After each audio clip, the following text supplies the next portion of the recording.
pagi Bapak Ibu sekalian, saudara-saudara yang terkasih dalam kasih Kristus. Sungguh suatu sukacita yang besar kalau pada pagi hari ini kita boleh bersama-sama bersekutu menaikkan pujian bagi Tuhan.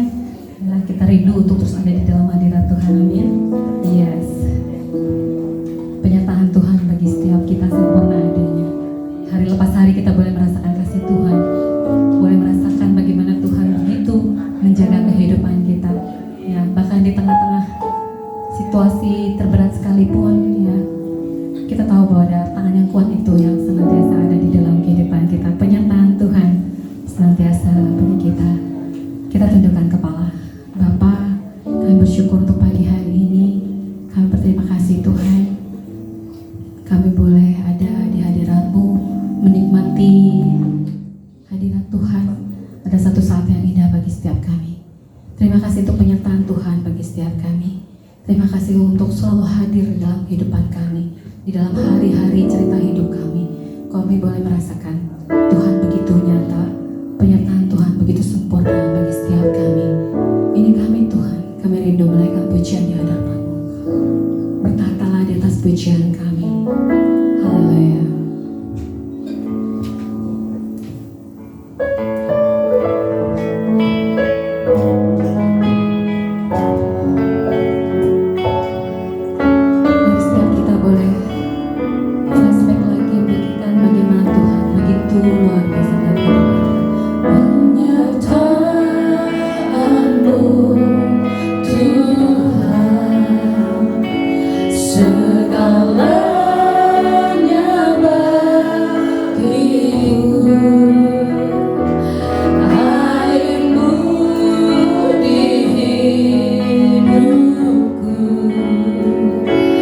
Terutama bagiku.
Terima kasih Tuhan, kami boleh melewati hari-hari yang manis, kami boleh melewati hari-hari yang penuh sukacita, kami boleh melewati hari-hari yang penuh kemenangan, kami boleh merasakan Tuhan hangatnya kasih Tuhan dalam kehidupan kami, dalam kehidupan keluarga kami, dalam kehidupan pekerjaan kami, dalam kehidupan hari-hari kami. Terima kasih Tuhan, semua hanya karena anugerah-Mu, semua bukan karena kekuatan kami, karena kemampuan kami, karena kecakapan kami, bukan Tuhan. Tapi satu hal kami selalu tahu, semua karena anugerah Tuhan.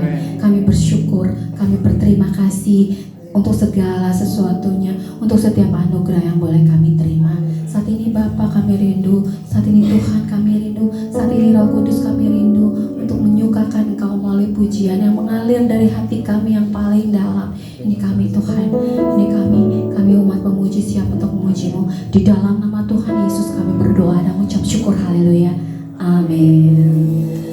Shalom semuanya, sekali lagi boleh kasih salam kiri kanannya, haleluya. Yes, ya, selamat beribadah, selamat menikmati kasih Tuhan pada pagi hari ini. Kita memiliki Allah yang penuh kasih, penuh hikmat, dan penuh kuasa. Haleluya.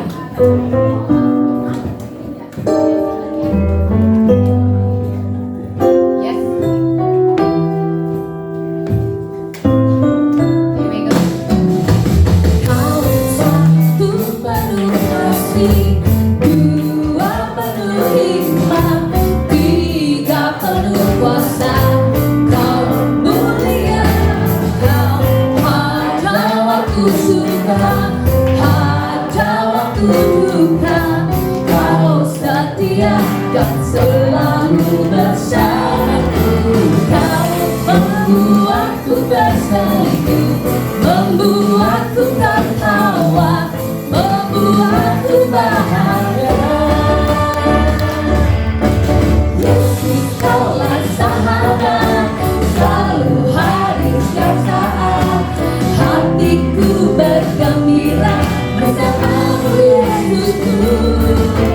Kanan kiri ke depan, mari semua bergoyang, menari bergembira, sukacitaku dalam Kristus. Boleh kasih senyum lebih semangat lagi, lebih hati lagi, yes, ya, kasih senyumnya kiri kanan ya. Allah kita lah yang luar biasa. Here we go, yes. Kau satu penuh kasih, dua penuh hikmat, tiga penuh kuasa. Kau mulia, Kau ada waktu suka, ada waktu duka. Kau setia dan selalu bersamaku. Kau membuatku tersenyum, membuatku tertawa, membuatku bahagia. Yesus, Kaulah sahabat, selalu hadir setiap saat. Hatiku bergembira bersamamu Yesusku. Kanan kiri ke depan, mari semua bergoyang, menari bergembira, sukacitaku dalam Kristus.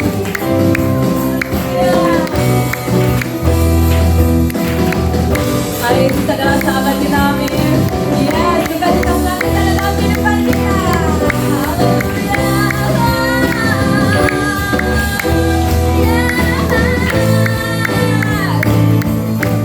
Banyak banget sahabat kami Tuhan. Yesus, Kaulah sahabat, selalu hadir. Boleh kasih tepuk tangan di atas ya. Hatiku bergembira bersamamu Yesus. Kanan kiri ke depan, kanan kiri ke depan, mari semua bergoyang, menari bergembira, sukacitaku dalam.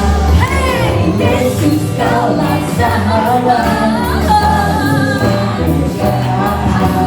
Hatiku bergembira bersama. Tapi sukacita lagi, here we go. Kanan kiri ke depan,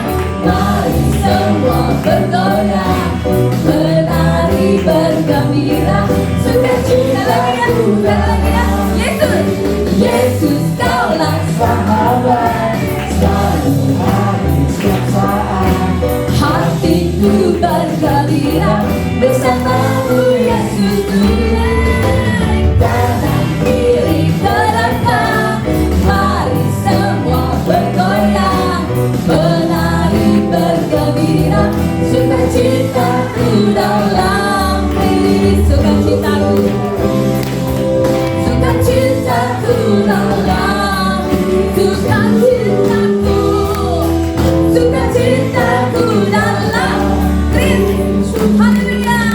Pemuda bagi nama Tuhan. Yes. Haleluya. Karena begitu besar kasih kita, kasih Tuhan pada kita semua, amin. Tidak terukur besar kasih Tuhan. Here we go. Boleh memuji Tuhan, boleh berdoa sama Tuhan.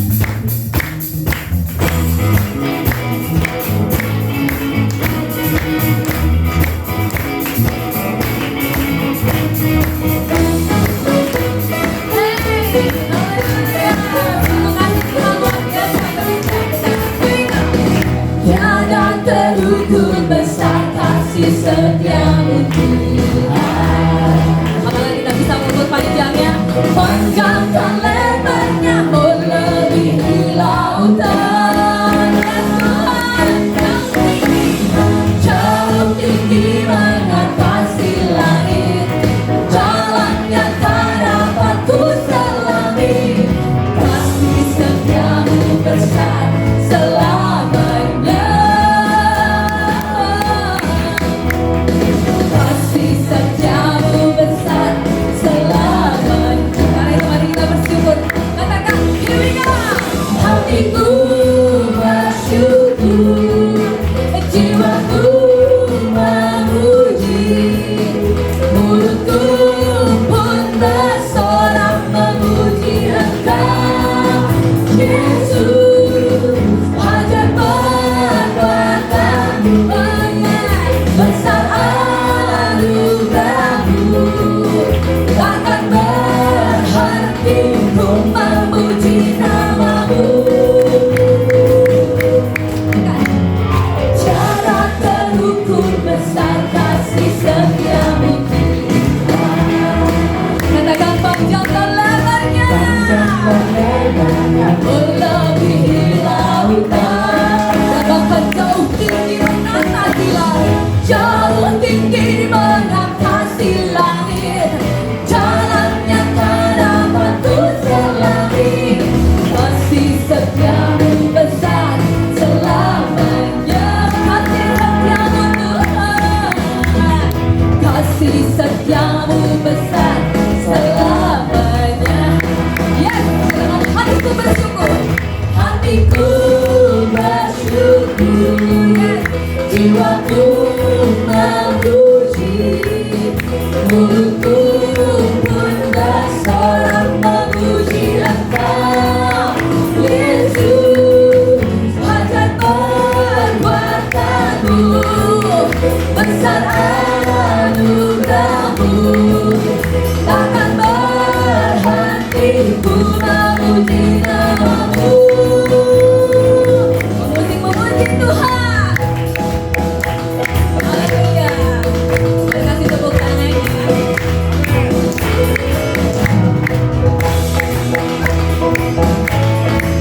Haleluya. Kasih Tuhan luar biasa bagi setiap kita. Haleluya. Boleh kasih tepuk tangan lagi.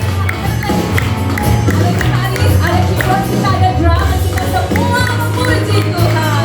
Haleluya.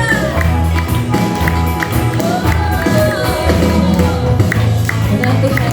Ini pujian kami. Biar Tuhan bersuka untuk setiap pujian kami. Here we go. Hatiku bersyukur, jiwaku memuji, mulutku pun bersorak memuji Engkau, Yesus. Ajar perbuatanmu, besar anugerahmu, takkan berhenti ku memuji namamu. Baik, jemaat memuji Tuhan, katakan, hatiku bersyukur, haleluya.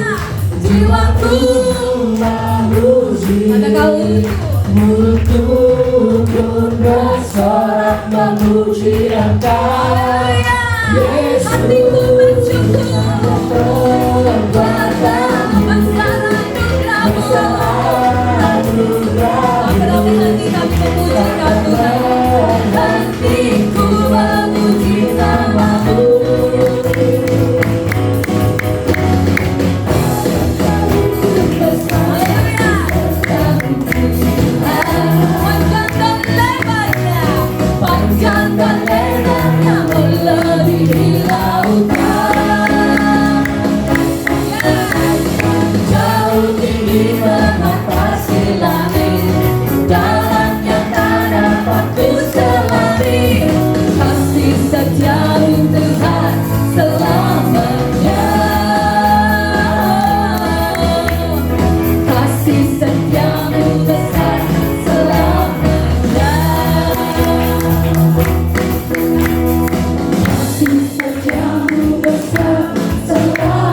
Boleh bisikan kiri kanannya. Katakan kasih setiamu. Kasih setiamu besar selamanya.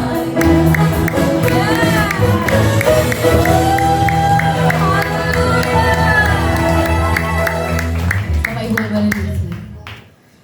Kasih setia besar, kasih setia Tuhan besar bagi setiap kita selamanya. Dan setelah kita akan mendengarkan kebenaran firman Tuhan, kita mau siapkan lebih lagi ya. Kita sudah terpuaskan menyaksikan betapa Tuhan luar biasa. Ya, lagu kita hari ini tentang penyertaan Tuhan, penyertaan Tuhan luar biasa. Dan saat ini kita akan dengan kebenaran firman Tuhan katakan bahwa di setiap musim hidup kita, kami melihat kasih setia-Mu Tuhan. Di setiap musim hidupku, selalu lihat setia-Mu, melewati badai yang besar. Tangan-Mu menjaga langkahku di dalam setiap keadaan. Engkau mendengar seruanku. Kau Tuhan tak pernah terlalai. Tangan-Mu menjaga hidupku. Bersama-Mu ya Tuhan, aku sanggup berjalan. Dengan sayap-Mu bukan terbang tinggi, bersama-Mu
Kami percaya Tuhan, bersama-Mu Tuhan kami sanggup melakukan segala hal ya Bapa. Yang mungkin mustahil itu menjadi mungkin. Amen. Karena kami punya Tuhan yang besar ya Tuhan. Begitu juga di dalam keluarga kami, kami percaya keluarga kami sanggup melakukan perkara yang besar ya Tuhan. Keluarga kami sanggup melewati segala sesuatu karena penyertaan Tuhan dalam hidup kami. Saat ini Tuhan, kami akan mendengarkan kebenaran firman-Mu. Biar Kau sendiri yang berbicara. Biar setiap kata-kata dari hamba-Mu ini berasal dari Tuhan, bukan berasal dari hamba-Mu ini ya Tuhan. Tapi biarlah Roh-Mu yang menguasai hati kami semua ya Tuhan. Berbicaralah ya Roh Kudus, biar kami siap mendengar kebenaran firman-Mu. Kau menjamah setiap hati kami, biar hati kami seperti tanah yang subur ya Tuhan, yang dapat menerima kebenaran firman Tuhan dan dapat berbuah ya Tuhan 10, 100, 1000 kali lipat ya Bapa.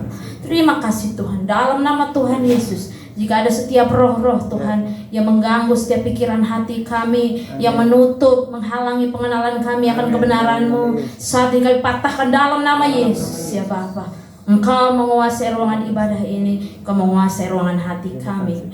Dalam nama Tuhan Yesus kami berdoa dan bersyukur. Mari sama-sama percaya, katakan amin. Shalom Bapak Ibu Saudara. Puji Tuhan, pada pagi hari ini kita dapat kembali bersekutu dan berkumpul untuk memuji, menyembah Tuhan.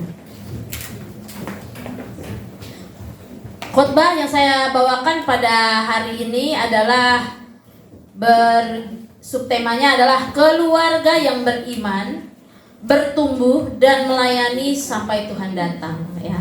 Keluarga yang beriman, bertumbuh dan melayani sampai Tuhan datang. Keluarga dipahami sebagai sekelompok orang yang terdiri dari 2 atau lebih orang yang disatukan oleh ikatan perkawinan, darah atau adopsi. Merupakan satu kesatuan rumah tangga dan berinteraksi satu sama lain. Biasanya pasangan, orang tua, anak-anak, dan saudara kandung. Keluarga memiliki peran yang penting dalam kehidupan semua orang. Sebab lingkungan pertama manusia adalah keluarga.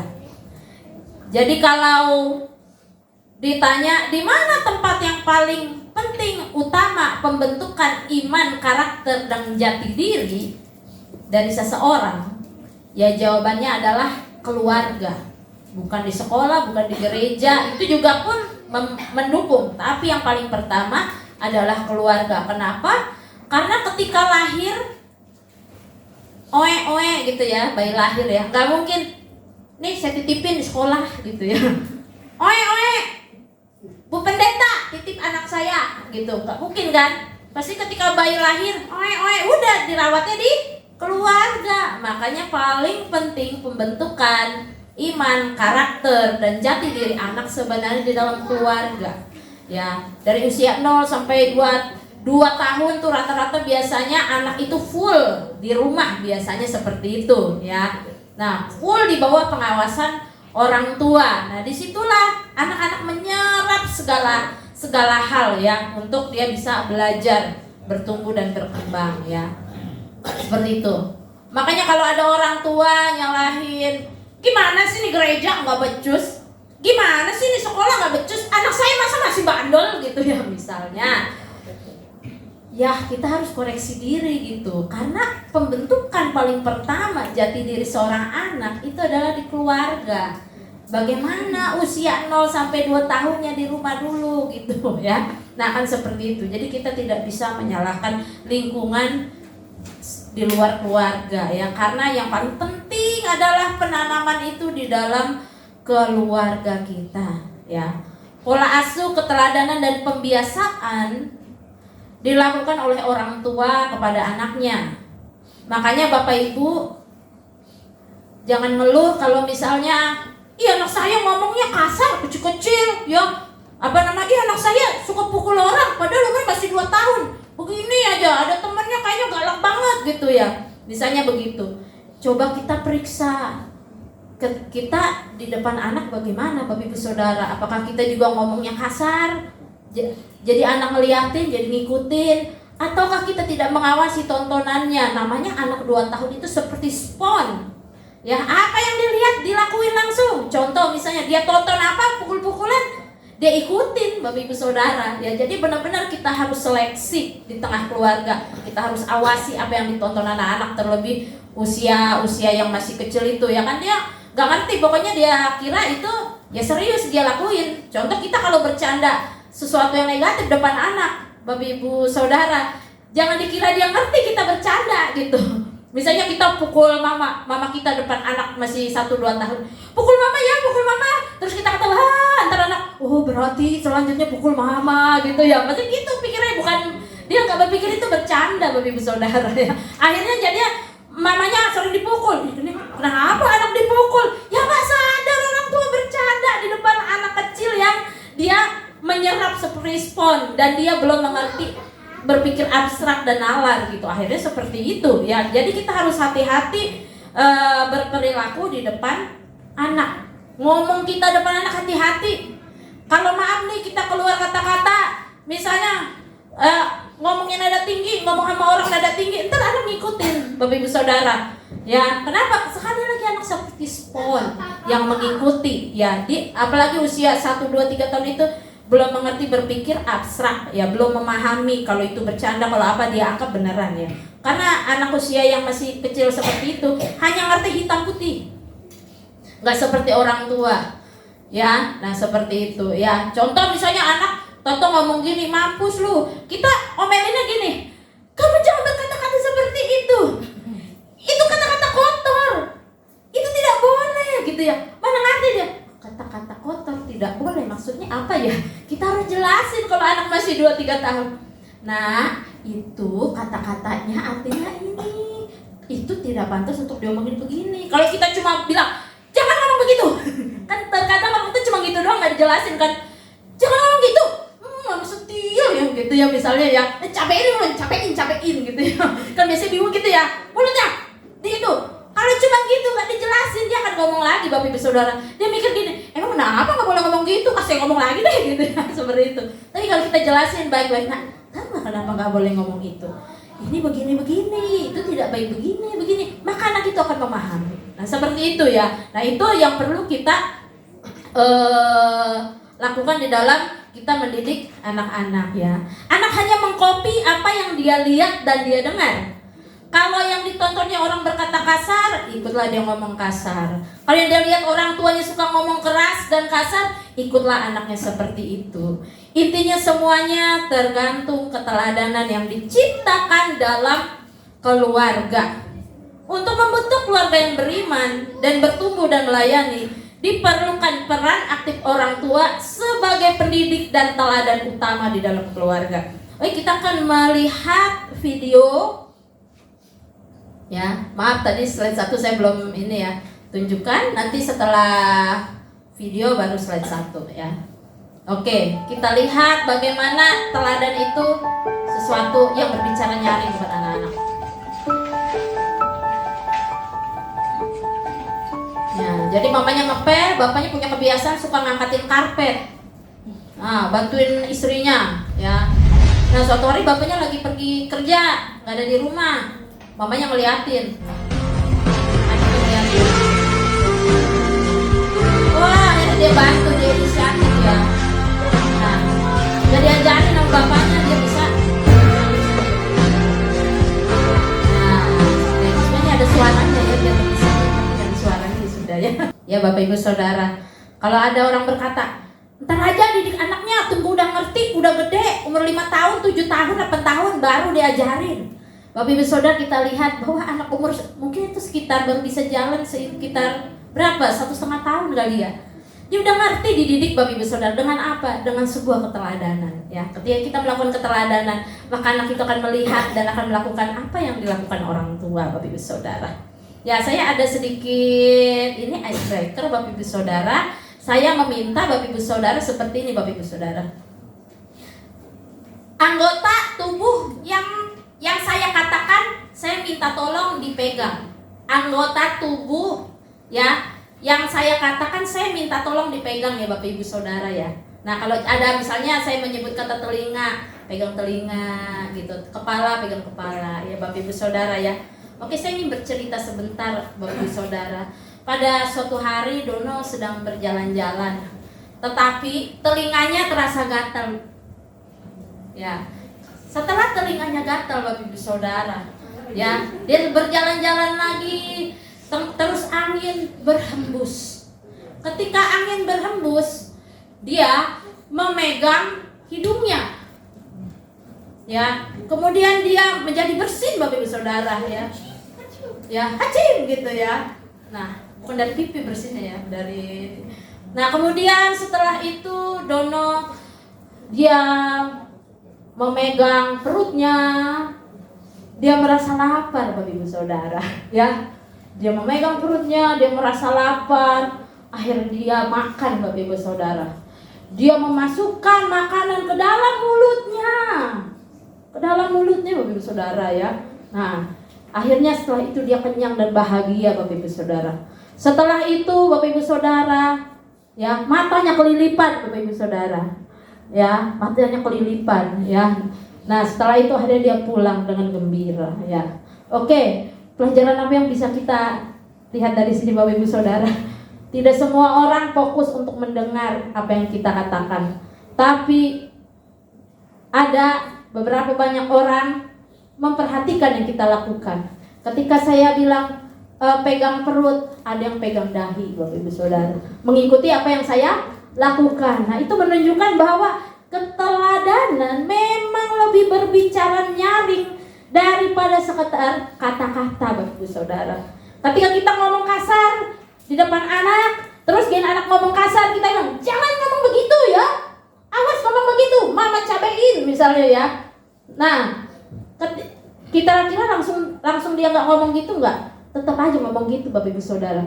Tetapi kita nggak perlu ngomong gitu. Kita nggak pernah ngomong kasar, ngomongnya baik-baik saja. Tentu dengan catatan apa yang ditonton juga diawasi ya. Terkadang dari tontonan juga gitu. Pasti anak juga akan ibaratnya menjaga perkataannya karena teladannya orang tua. Orang tua bisa bilang papa mama nggak pernah ngomong begitu loh, ya gitu seperti itu. Tapi kalau kita pun ngomong gitu, pasti anak akan bilang, ih bapak mama aja ngomong gitu, saya dilarang-larang gitu ya. Nah, itu Bapak Ibu Saudara ya.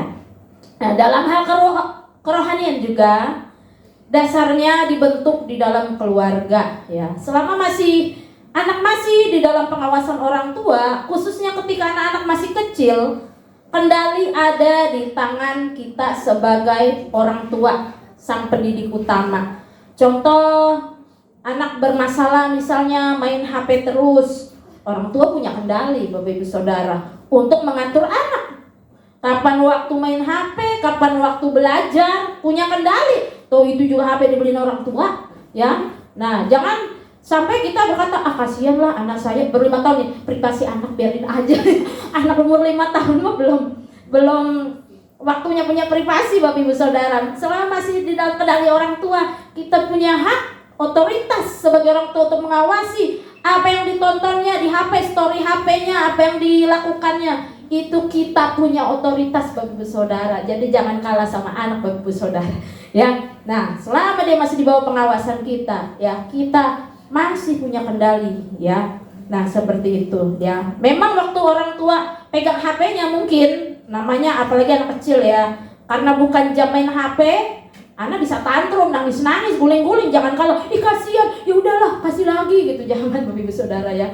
Itulah mendidik gitu, ya. Kita biarkan seperti itu, tapi ada waktunya nanti suatu saat anak akan memahami. Nah, itulah di dalam mendidik anak-anak kita ya. Sekali lagi orang tua punya otoritas dan kendali atas anaknya selama anak-anak masih di bawah pengawasan orang tua. Tentunya kendali yang positif ya Bapak Ibu Saudara, bukan yang negatif ya.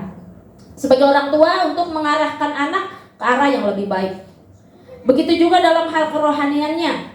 Orang tua punya peran yang sangat penting dalam membentuk kerohanian dan pola pikiran. Kita baca di dalam Ulangan pasal 6 ayat 5 sampai 9.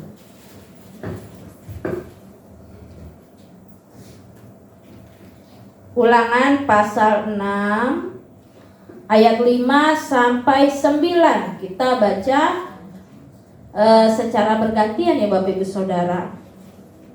Ayat 6 sampai 9 saya baca ayat 6 dan bergantian dengan Bapak Ibu Saudara sampai ayat terakhir.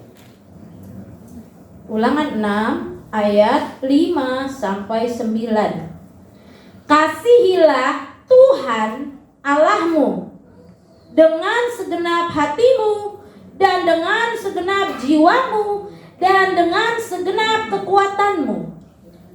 Ayat 6.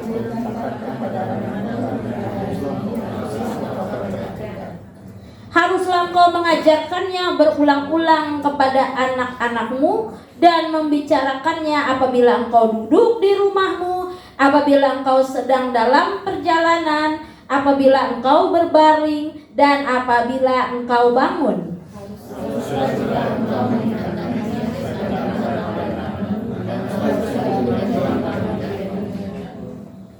Dan haruslah engkau menuliskannya pada tiang pintu rumahmu dan pada pintu gerbangmu. Ya, oke, sampai setengah 9 lagi ya. Itu jam ya. Sampai sampai ayat 9 saja Bapak Ibu Saudara ya. Nah, itu jadi ayat ini menunjukkan bahwa hal tentang mengasihi Tuhan Allah itu harus diajarkan berulang-ulang. Saya pun begitu Bapak Ibu Saudara, ngajarin anak-anak murid saya di sekolah. Sampai bosen dah tuh saya nasehatin ya. Tapi ya itulah tugas kita, ajarkan berulang-ulang pokoknya. Ya, dikatakan di sini di mana kamu duduk, dimanapun itu, taruh di pintu, taruh di dahi, artinya benar-benar sampai pengenalan akan Tuhan itu melekat di hidupnya. Ya, seperti itu Bapak Ibu Saudara ya. Jadi intinya kita harus mengajarkan berulang-ulang. Makanya terkadang Bapak Ibu Saudara, ada banyak anak Tuhan meninggalkan imannya kepada Yesus karena kurangnya penanaman keimanan sejak dini. Malahan ketika anaknya bimbang dengan kepercayaannya kepada Yesus, orang tua malah berkata, terserah pilihanmu. Kalau kamu tidak yakin, boleh pindah kepercayaan. Tapi sebenarnya Bapak Ibu Saudara, ini bukan lagi masalah kepercayaan, tapi masalah keselamatan. Kalau dia meninggalkan kepercayaan kepada Yesus Tuhan kita, dia binasa. Artinya kita membiarkan anak kita binasa. Kita membiarkan keluarga kita binasa ketika kita melepaskan dia dengan kepercayaan yang lain. Itu yang kita yakini di dalam Yesus Kristus Tuhan. Kita belajar dari Yosua bagaimana dia dengan tegas mengatakan di dalam kitab Yosua 24 ayat 15. Ya, Yosua 24 ayat 15 mengatakan seperti ini Bapak Ibu Saudara. Tetapi jika kamu anggap tidak baik untuk beribadah kepada Tuhan, pilihlah pada hari ini kepada siapa kamu akan beribadah. Allah yang kepadanya nenek moyangmu beribadah di seberang sungai Efrat, atau Allah orang Amori yang negerinya kamu diami ini. Tetapi aku dan seisi rumahku, kami akan beribadah kepada Tuhan. Dengan tegas Yosua sebagai imam dan kepala keluarga mengatakan, aku dan seisi rumahku akan beribadah kepada Tuhan. Inilah peran ayah sebagai kepala keluarga, berfungsi untuk mengarahkan seisi keluarganya untuk beriman hanya kepada Allah Tritunggal, Yesus Kristus Tuhan kita. Atau mungkin ada yang single parent, mungkin ada yang sudah ditinggal meninggal pasangannya. Itu pun berarti Bapak Ibu Saudara adalah kepala keluarga di situ. Kita harus mengarahkan keluarga kita untuk menyembah Allah yang benar. Allah di dalam Yesus Kristus, Allah Tritunggal, Allah Bapa, Putra dan Roh Kudus. Di dalam Yesus Kristus Tuhan kita. Jangan sampai kita biarkan anak kita menyimpang dari imannya. Maka sekali lagi, tanamkan dasar iman sejak dini Bapak Ibu Saudara. Kita buka di dalam Kisah Para Rasul pasal 16 ayat 31. Dikatakan demikian Bapak Ibu Saudara di dalam Kisah Rasul pasal 16 ayat 31. Percayalah kepada Tuhan Yesus Kristus dan engkau akan selamat, engkau dan seisi engkau percaya pada Yesus Kristus, kau akan selamat, engkau dan seisi rumahmu. Ada 3 tahapan Bapak Ibu Saudara untuk menjadi keluarga yang dikehendaki Tuhan. Tahapan pertama, kita harus menjadi keluarga yang beriman. Ketika beriman bukan hanya sekedar beriman Bapak Ibu Saudara, tapi kita harus bertumbuh. Ya, harus menghasilkan buah. Harus bertumbuh itu ketika kita semakin dalam mengenal Tuhan, semakin menjadi dampak buat orang lain. Ketika kita sudah bertumbuh, kita harus menjadi keluarga yang melayani. Ya, karena Tuhan kita bukan Tuhan yang hanya ingin kita beriman saja cukup jadi pendengar, bolak-balik 5D ya. Datang, duduk, dengar, diam, dadah gitu. Ya 5D ya. Jangan sampai ya, kita harus bertumbuh iman kita. Kita harus menjadi dampak buat orang lain. Kita harus mempraktekkan iman kita kepada orang sekeliling kita. Kita melihat juga di dalam 2 Timotius 1 ayat 5 sampai 8. 2 Timotius 1.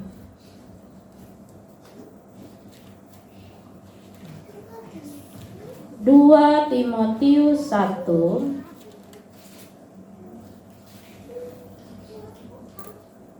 ayat 5.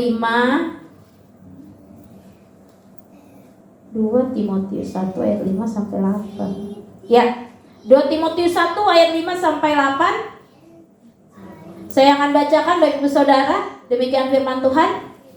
Sebab aku teringat akan imanmu yang tulus ikhlas, yaitu iman yang pertama-tama hidup di dalam nenekmu Lois dan di dalam ibumu Eunike, dan yang aku yakin hidup juga di dalam dirimu.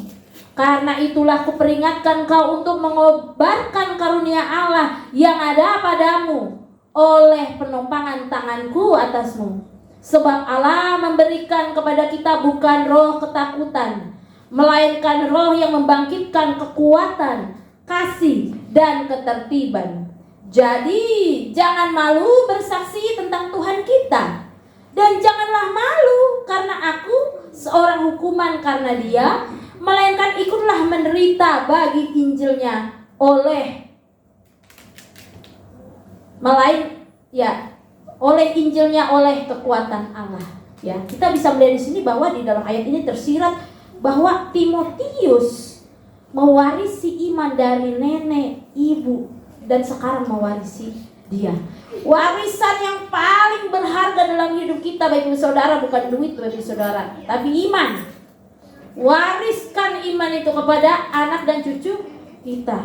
Ya, kita melihat bahwa ada sebuah keluarga yang dari kakek neneknya taat, beribadah kepada Tuhan, turunlah ke anak-anaknya taat, beribadah kepada Tuhan, turunlah kepada cucunya taat kepada Tuhan. Nah, ini yang warisan iman yang luar biasa Bapak Ibu Saudara. Nah, itulah yang harus kita lakukan sebagai orang tua, wariskan iman. Seperti Timotius, dia mewarisi iman nenek dan ibunya.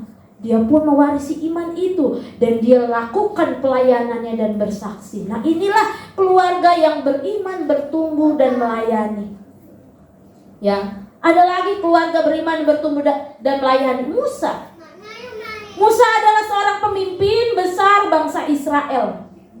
Tapi iman dia ditanamkan sejak kecil oleh orang tuanya. Saat terjadi pembunuhan bayi laki-laki orang Ibrani di Mesir, kedua orang tua Musa berjuang untuk menyembunyikan Musa dan akhirnya meletakkannya di sebuah peti dan ditaruh di sungai Nil sambil diawasi kakaknya. Akhirnya atas jalan Tuhan dia ditemukan oleh putri Firaun dan dijadikan anak angkatnya. Dan oleh jalan Tuhan juga, ya ternyata putri Firaun, saya nggak tahu dia tahu apa enggak itu ibu kandungnya, tetapi kakaknya ngawasin, tiba-tiba datangnya putri Firaun, saya bisa nyariin ini yang menyusui anak ini. Oh ya, panggil aja, putri Firaun bilang kan. Akhirnya atas jalan Tuhan, Musa disusui oleh ibunya.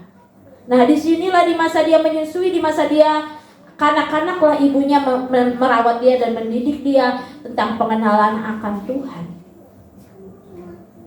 Walaupun setelah itu Musa hidup di lingkungan Mesir, tetapi dia memiliki iman yang ditanamkan ibunya sejak kecil.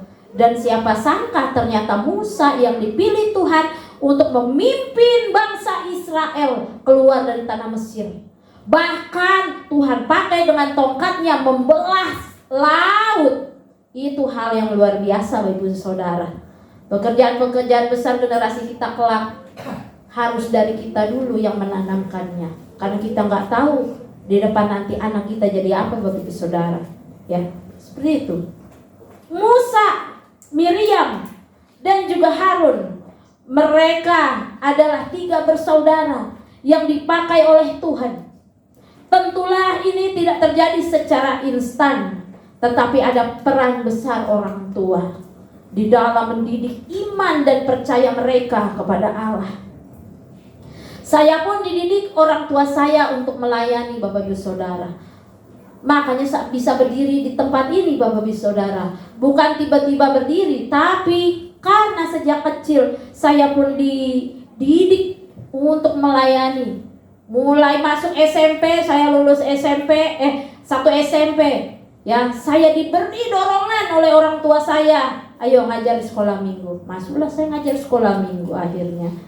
Ketika saya masuk remaja, ya didukung oleh orang tua saya, ayo pelayanan di remaja, ya mimpin pujian di remaja, jadi wakil ketua remaja, seperti itu Bapak Ibu Saudara. Ya, terus jadi choir. Dulu tuh zaman dulu di sini jadi choir tuh anak-anak remaja yang pakai rompi ya. Terus habis itu dulu belum ada full band, masih keyboard ya, keyboard 2 ya pemain musiknya. Terus kami di sini ada 6 orang atau apa, begini Bapak Ibu Saudara dengan PD-nya suka cita ya, gerakan ini sama-samain ya, wah itu ya, jadi choir ya, ada remaja zaman dulu seperti itu melayani. Ya, terus akhirnya Tuhan izinkan pelan-pelan naik sampai ke pelayanan di dalam ibadah umum. Semuanya proses Bapak Ibu Saudara. Jadi mulainya dari kapan? Dari sejak dini Bapak Ibu Saudara, nggak bisa tiba-tiba, ntar aja udah gede ngerti sendiri. Kita arahin Bapak Ibu Saudara ya. Jangan aja gede ngerti sendiri. Mending kalau ngertinya benar, kalau ngertinya toto dari luar informasi yang salah Bapak Ibu Saudara bahaya ya. Nah, Yesus pun memberi teladan untuk melayani. Dia memberi makan orang-orang yang lapar. Makanya terjadi mujizat 5 roti 2 ikan. Ya, diberi makan 5.000 orang, sisa 12 keranjang. Yesus menyembuhkan orang-orang sakit dan orang sakit sembuh. Yesus melepaskan roh-roh jahat dari orang-orang yang terikat. Ya, dia juga mengajar kebenaran firman. Setiap orang yang haus lapar akan kebenaran firman diajarkan kepadanya. Ya, bahkan Yesus sendiri sebagai seorang guru yang dihormati mau menundukkan diri, membasuh kaki muridnya. Sebuah pekerjaan yang seharusnya dilakukan oleh seorang hamba. Tuhan Yesus pun mau melakukannya sebagai Tuhan dan Juru Selamat. Nah, itulah hal yang luar biasa. Tuhan Yesus saja memberi teladan kepada murid-muridnya Bapak Ibu Saudara. Begitu juga kita orang tua Bapak Ibu Saudara. Melayani tidak selalu di atas mimbar. Kita juga bisa melayani di lingkungan keluarga, di lingkungan pekerjaan kita. Misalnya melayani teman-teman kantor yang lagi galau, dia butuh teman curhat, dia butuh didoakan. Ya kita menjadi pendengar yang baik, kita memberikan masukan yang baik, kita doakan teman kantor kita. Itu pun sebuah pelayanan Bapak Ibu Saudara. Ya di rumah kita bisa melayani anak-anak dengan memberikan waktu kita untuk mendengarkan curhatan mereka. Jangan sibuk mulu Bapak Ibu Saudara. Kenapa kita penting menyediakan waktu buat anak? Kalau kita nggak menyediakan waktu buat anak, anak akan mencari di luar sana.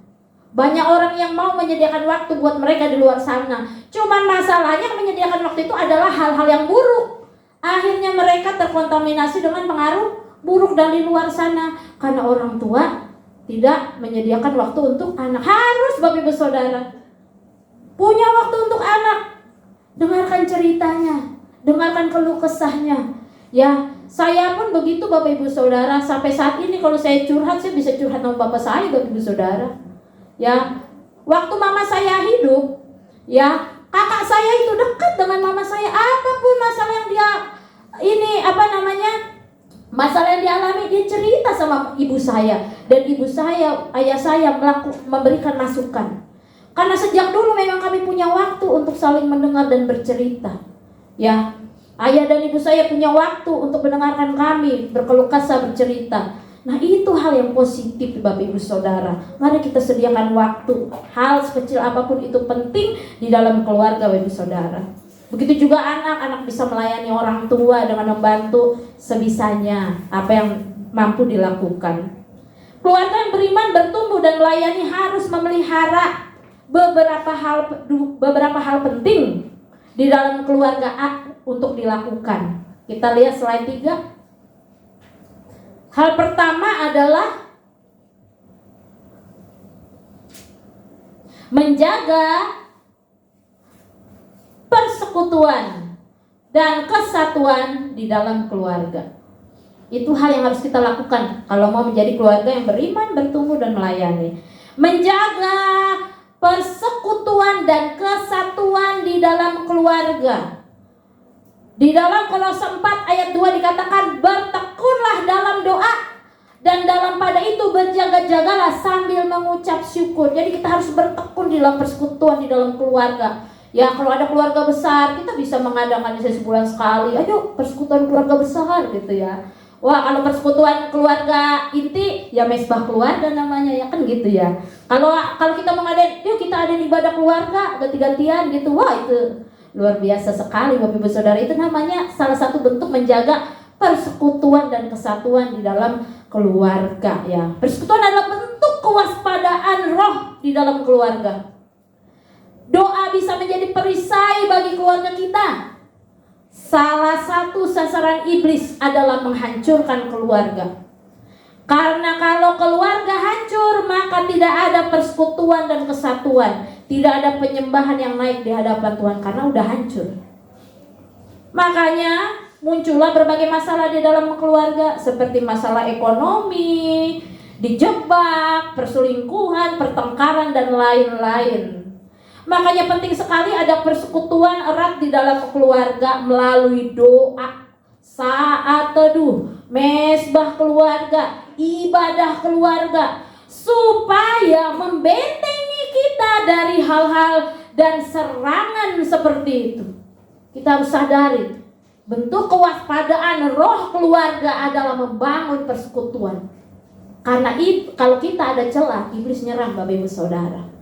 Ya, saya betapa merasakan waktu kami belum sempat juga kami pernah belum bersekutu Bapak Ibu Saudara. Ibaratnya belum konsisten membangun mesbah keluarga. Itu ada aja Bapak Ibu Saudara di rumah tangga, berantem lah kakak adik gitu ya, diomelin lah gitu, sensitif lah, masalah lah ekonomi dan lain-lain Bapak Ibu Saudara. Tapi ketika kami keluarga konsisten membangun mesbah keluarga, oh luar biasa Bapak Ibu Saudara. Saya merasakan berkat Tuhan itu luar biasa dalam keluarga kami. Benar Bapak Ibu Saudara. Saya merasakan ya Tuhan, pertolongan Tuhan itu gak pernah lepas. Saya merasakan benar-benar ketika kami konsisten bangun itu mesbah keluarga, itu seperti perisai yang melindungi keluarga kami. Sehingga di dalam keluarga ada ketentraman, ada kasih, ada kerukunan, ada sukacita yang mengalir, ada berkat yang mengalir Bapak Ibu Saudara. Wow, luar biasa. Nah, inilah yang perlu kita lakukan dalam kehidupan kita.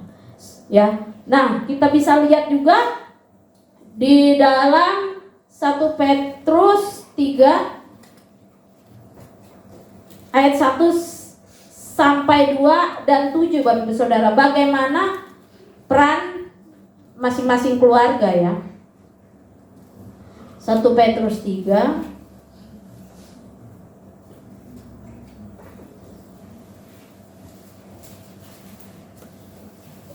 ayat 1 sampai 2 dilanjutkan ayat 7 ya Bapak Ibu Saudara. Saya akan bacakan. Demikian juga kamu hai istri-istri, tunduklah kepada suamimu, supaya jika ada di antara mereka yang tidak taat kepada firman, mereka juga tanpa perkataan dimenangkan oleh kelakuan istrinya. Jika mereka melihat bagaimana murni dan salehnya hidup istri mereka itu.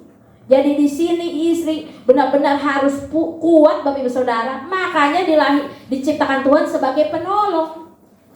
Jadi kalau ada gonjang-ganjing dalam keluarga, yang lain melemah, istri harus tetap kuat menopang rumah tangga dengan doanya dan kesalehan hidupnya Bapak Ibu Saudara.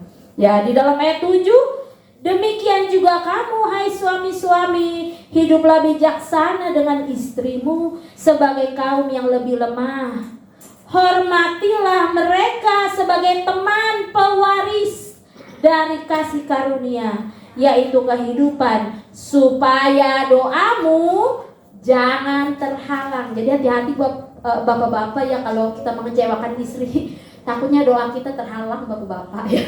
Ya, jadi harus bikin istri happy gitu ya, saling menghappykan lah gitu Bapak Ibu Saudara. Ini firman Tuhan ya, bukan kata saya ya, firman Tuhan yang berkata demikian Bapak Ibu Saudara ya.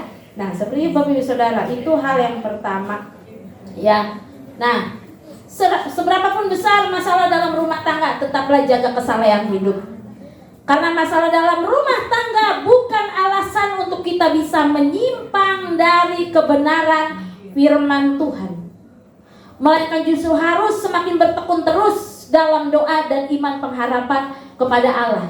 Jagalah kesatuan dalam keluarga. Perekatnya adalah kasih dan kesetiaan. Ya, Tuhan tidak mau hubungan keluarga rusak, karena hubungan keluarga menggambarkan hubungan Kristus dengan jemaatnya, hubungan Kristus dengan mempelainya, yaitu jemaat Tuhan. Itulah hubungan suami istri. Yang kedua, terakhir, ya, apa yang harus kita lakukan untuk menjadi keluarga yang beriman, bertumbuh dan melayani? Tadi yang pertama adalah menjaga persekutuan dan kesatuan. Yang terakhir adalah yang kedua, setiap anggota keluarga sadar dan melakukan perannya masing-masing di dalam keluarga. Jadi kalau setiap anggota keluarga sadar, mau ayah, ibu, anak dengan perannya masing-masing Bapak Ibu Saudara, maka disitulah kita menjadi keluarga yang beriman, bertumbuh dan melayani. Apa itu peran keluarga masing-masing Bapak Ibu Saudara? Di sini kita bisa melihat di dalam Kolose pasal 3 ayat 18 sampai 21.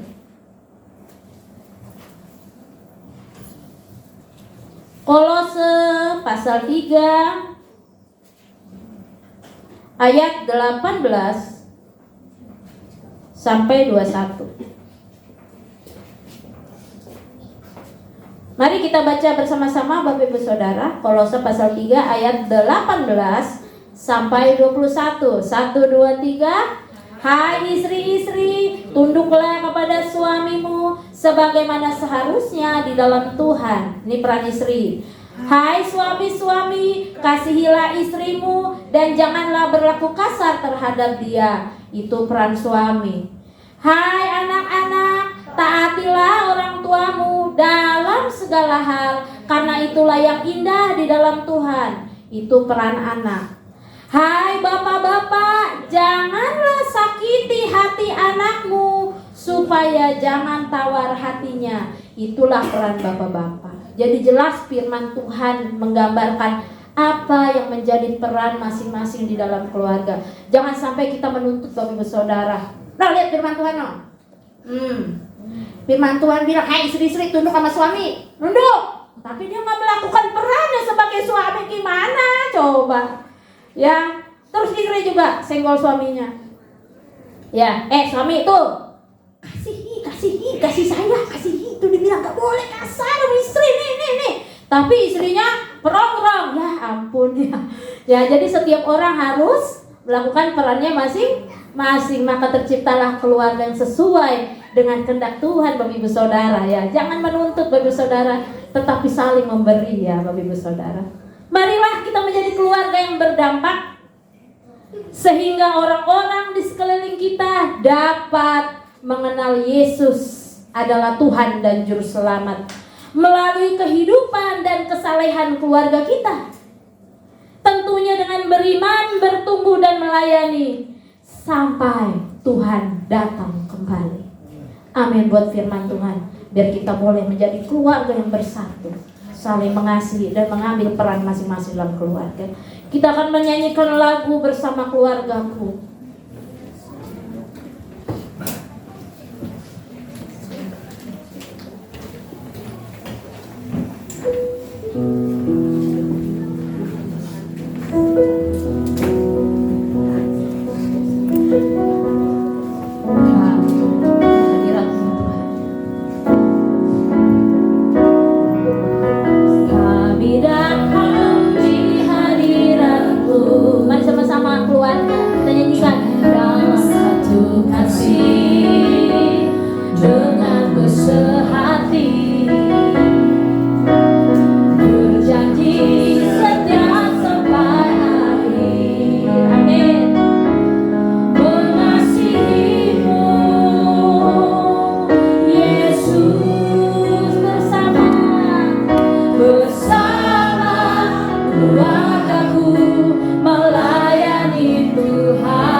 tua sebagai kepala keluarga hari ini, jika ada keluarga bertempat ini, mari doakan.